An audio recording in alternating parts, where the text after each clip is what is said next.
Baik, bismillahirrahmanirrahim. Assalamualaikum warahmatullahi wabarakatuh.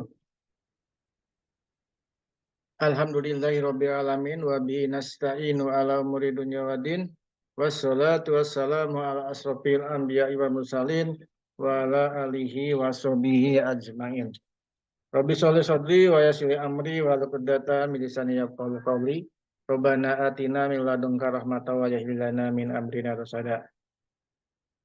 Alhamdulillah warahmatullah, hari ini kita bisa bertemu kembali dalam pembelajaran mata kuliah studi kelayakan bisnis secara daring melalui pembelajaran video YouTube, dan tolong rekan-rekan mahasiswa untuk mengisi absen di kolom komentar dengan menyebutkan nama dan nomor NIM, dan tolong jangan lupa untuk like and subscribe di channel saya ini.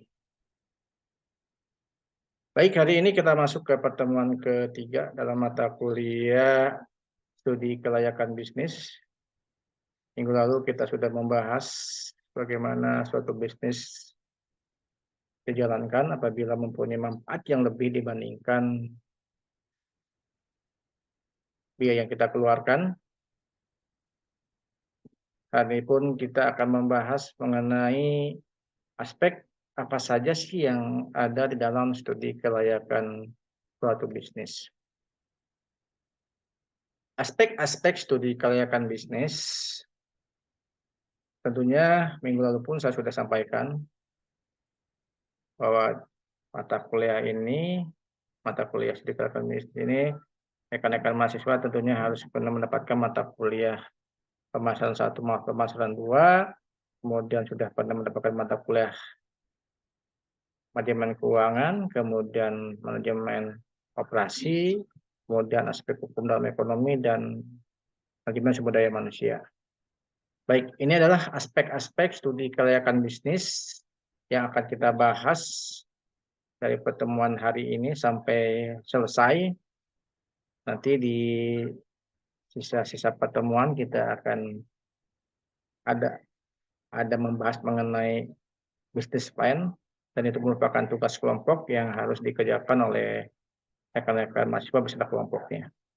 Baik, di sini ada aspek yuridis, yang kedua aspek teknis dan teknologis, kemudian aspek pasar dan pemasaran, selanjutnya ada aspek finansial, ada aspek organisasional, aspek persaingan sosial ekonomi, dan terakhir ada aspek kajian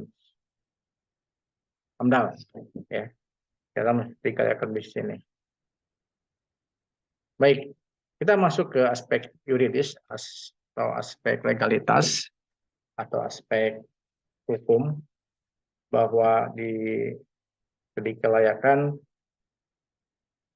tentunya suatu bisnis, suatu usaha butuh legalitas untuk menjalankan kegiatan itu agar berjalan dengan lancar di kedepannya. Adapun subtopik aspek yuridis atau aspek hukum, yang pertama kita akan bahas mengenai pengertian dan jenis-jenis badan usaha. Kemudian selanjutnya kita akan bahas jenis-jenis izin usaha, kemudian dokumen yang harus diteliti, dan tentunya survei ke lapangan.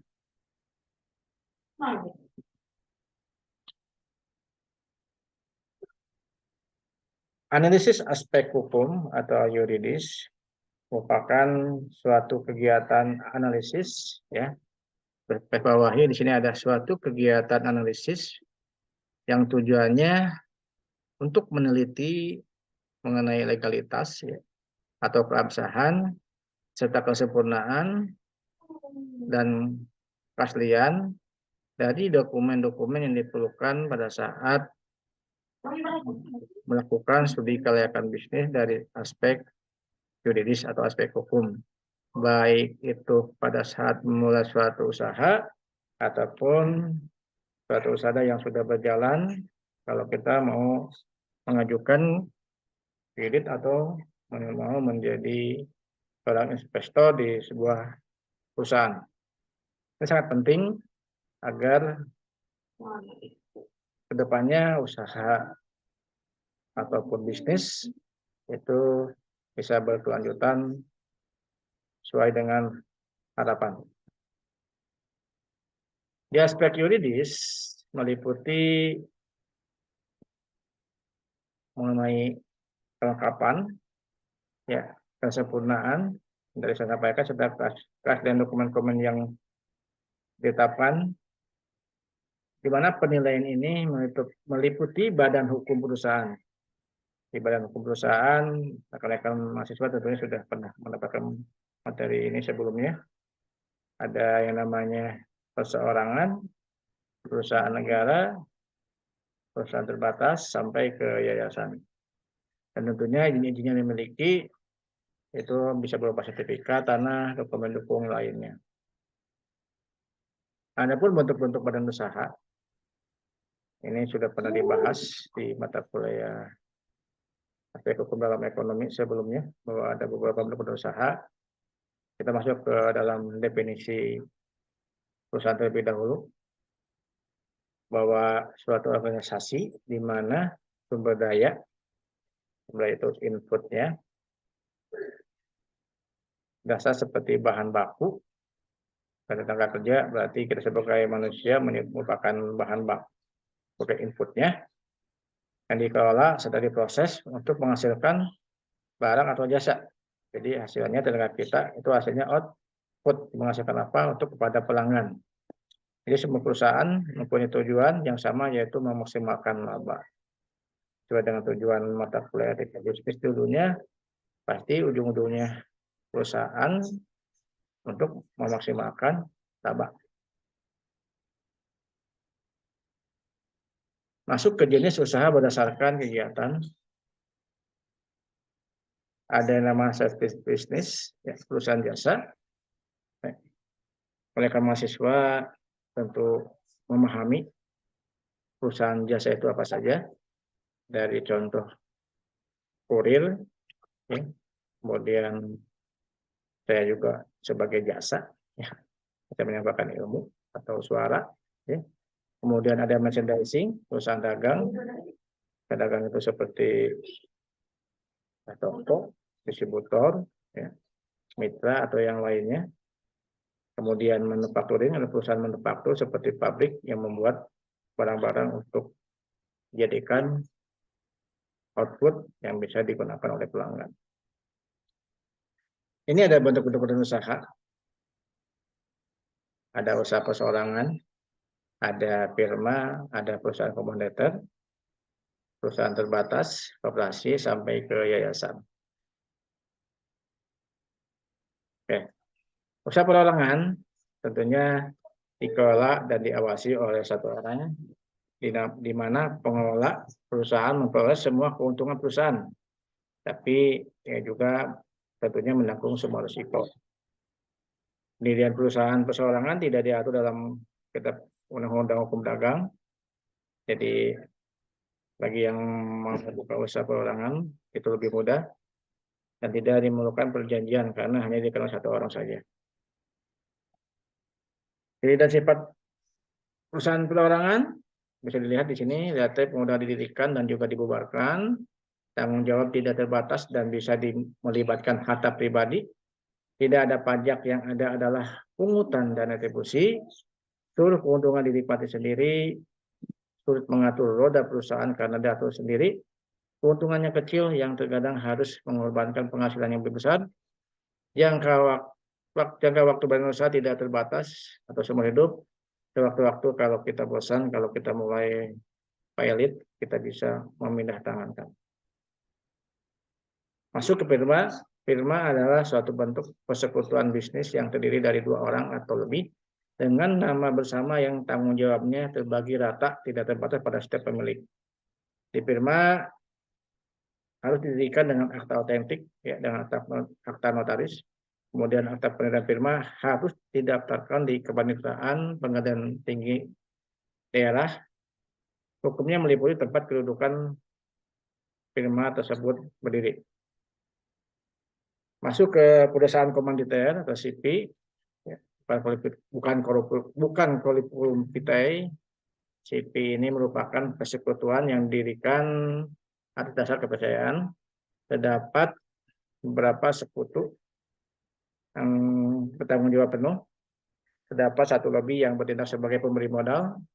Kemudian tanggung jawab hanya terbatas pada seluruh jumlah modal yang ditanam dalam perusahaan, dijalankan oleh seorang sekutu aktif dan bertanggung jawab atas semua risiko sampai ke harta pribadi bisa digunakan juga. Tujuan memberikan peluang bagi perseorangan untuk ikut menanamkan modalnya dengan tanggung jawab yang terbatas. Masuk ke perseroan terbatas. Di perseroan terbatas ini adalah jenis bentuk usaha yang paling sangat diminatin oleh pengusaha, karena di perusahaan terbatas ini merupakan organisasi bisnis yang memiliki badan hukum resmi yang dimiliki minimal 2 orang atau lebih dengan tanggung jawab yang hanya berlaku pada perusahaan, jadi tanpa melibatkan harta pribadi. Di dalam perusahaan terbatas, pemilik modal tidak harus pemimpin. Jadi kita bisa menunjuk yang memulai usaha tersebut, dan untuk mendirikan PT dibutuhkan sejumlah modal minimal dalam jumlah tertentu dan berbagai persyaratan lainnya. Adapun sifat-sifat ciri PT, yang pertama kewajiban terbatas pada modal tanpa melibatkan hati pribadi. Jadi kalau emang tahu-tahu suatu saat mengalami kebangkrutan, jadi tidak akan mengambil harta pribadi. Modal dan ukuran perusahaan cukup besar, kelangsungan hidup perusahaan ada di tangan pemilik saham, dapat dipimpin oleh orang yang tidak memiliki bagian saham, kepemilikan mudah berpindah tangan, mudah mencari tenaga kerja, keuntungan dibagikan kepada pemilik modal, kekuatan dewan direksi lebih besar daripada kekuatan pemegang saham, sulit untuk membuatkan PT, jadi harus sesuai dengan kesepakatan dan atau notaris dan secara legalitasnya. Pajak berganda, ada penghasilan, dan pajak dividen. Masih di persoalan terbatas dari segi kepemilikan dan dari segi status, bahwa dari segi kepemilikan perusahaan terbatas ada yang biasa, ada yang terbuka, ada yang terserok. Dari segi status ada perusahaan terbuka dan ada perusahaan tertutup. Oke. Modal perseroan terbatas, ada modal dasar, ya, modal yang terkait atau notaris pada saat melakukan perjanjian. Kemudian ada modal ditempatkan atau dikeluarkan. Modal yang telah dikeluarkan pada pemegang saham, pesannya minimal 25% dari modal dasar, dan tentunya ada modal setor. Modal yang harus disetor oleh pemegang saham yang jumlahnya sebesar 50% dari modal yang ditempatkan. Hal-hal yang perlu diteliti untuk keabsahan perseroan terbatas.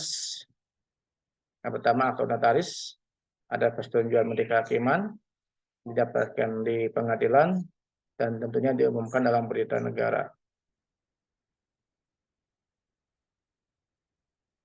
Ini adalah perusahaan, selanjutnya kita membahas tentang perusahaan negara atau BUMN. Badan Usaha Milik Negara terdiri dari Perjan, Perum, dan Perserok. Ini ada contohnya, ada PT KAI sampai ke Pertamina sampai Garuda. Nanti rekan-rekan bisa dilihat saja di materi yang saya sampaikan. Kemudian masuk ke perusahaan daerah atau BUMD. Di BUMD ini adalah perusahaan yang didirikan dengan satu peraturan daerah. Modal seluruhnya sebagian besar milik pemerintah daerah, serta melaksanakan pembangunan daerah khususnya dan pembangunan ekonomi nasional pada umumnya. Pimpinan perusahaan diangkat melalui oleh kepala daerah. Yayasan merupakan badan usaha tidak betul untuk mencari keuntungan dan lebih menguntungkan menekankan usahanya kepada tujuan sosial. Modal berasal dari sumbangan wakaf, hibah atau sumbangan lainnya, memiliki pengurus dan harta milik pengurus dipisahkan dari harta yayasannya. Tapi pada kenyataannya yayasan pun sekarang sudah bergerak dalam bidang komersial. Koperasi. Koperasi adalah merupakan badan usaha yang dikelola dari sumber dananya dari anggotanya dan digunakan untuk anggota. Di Undang-Undang Nomor 25 Tahun 1992, badan usaha yang mengatakan orang-orang atau badan hukum yang melandaskan kita pada prinsip koperasi sekaligus sebagai gerakan ekonomi rakyat yang berdasarkan atas kekeluargaan. Sini ada asas badan hukum koperasi sampai modal koperasi diperoleh dari simpanan pokok, wajib, dan sukarela dari anggotanya. Kita masuk ke jenis-jenis usaha. Adapun jenis-jenis usaha, yang pertama ada TDP, yang sekarang berubah menjadi NIB, kemudian nama pokok wajib pajak, NPWP, serta izin-izin usaha lainnya. Ada SIUP, usaha industri, sampai ke sertifikat tanah, serta surat-surat berharga lainnya. Oke, pada saat melaksanakan legalitas untuk dokumen suatu badan usaha, yang pertama kita harus tahu dulu bentuk badan usahanya apa sih? Apa perorangan, apa komanditer, apa perusahaan terbatas. Bukti dirinya tidak, buktinya ada apa tidak gitu ya. Kemudian lihat dari TDP dan NIB-nya seperti apa, kemudian ada NPWP-nya sampai ke keabsahan dokumen lainnya. Ini yang harus diteliti sebelum kita melakukan studi kelayakan dari badan usaha yang ada di Indonesia. Setelah itu kita melakukan pengecekan ke observasi lapangan untuk mengecek kebenaran dari data-data atau informasi yang kita butuhkan dan untuk menguji kebenaran dan keabsahannya. Jangan sampai kita hanya meneliti mengenai dokumennya saja tapi tidak melakukan langsung sampai ke secara fakta ya, secara bukti fisiknya. Seperti yang tadi kita lihat bukti fisik dengan dokumennya sama apa tidak ya, dari sampai NIB, NPWP sama izin usaha lainnya sampai izin domisili dan izin-izin lainnya. Ini disesuaikan dengan bukti dokumen yang ada dengan bukti fisik yang ada pada saat kita ke lapangan. Jangan sampai tidak diteliti secara benar. Karena nanti bisa berakibat di kedepannya akan bermasalah kalau memang tidak sesuai dengan bukti fisik dan dokumen yang ada. Oke, kesimpulan dari aspek hukum dalam ekonomi di studi kelayakan bisnis, ya, bahwa aspek hukum merupakan kriteria kelayakan yang digunakan dalam menguji kelayakan aspek hukum adalah jika ide bisnis mampu memenuhi ketentuan hukum, ya, jika bisnis bisa memenuhi ketentuan hukum, persyaratan, perizinan dan jaminan yang diperlukan. Jika bisnis dibayar dengan pinjaman, maka bisnis tersebut dinyatakan layak. Ya, karena biasanya kalau bisnis itu mendapat pinjaman dari investor atau dari pihak kreditor atau misalnya bank, biasanya pihak bank itu lebih detail untuk melakukan apakah diberikan pinjaman atau tidak. Gitu ya. Sebaliknya, jika ide bisnis tidak mampu memenuhi ketentuan yang ada secara legalitasnya, maka tidak dinyatakan layak untuk dijalankan. Baik, itu saja untuk pertemuan hari ini. Sampai bertemu di pertemuan berikutnya. Saya tutup dengan doa majelis. Subhanallah wa bihamdihi, subhanallah wa bihamdika, asyhadu an la ilaha illallah, astagfirullah wa atubu ilaih. Alhamdulillahirabbil alamin. Wassalamualaikum warahmatullahi wabarakatuh. Hatur nuhun.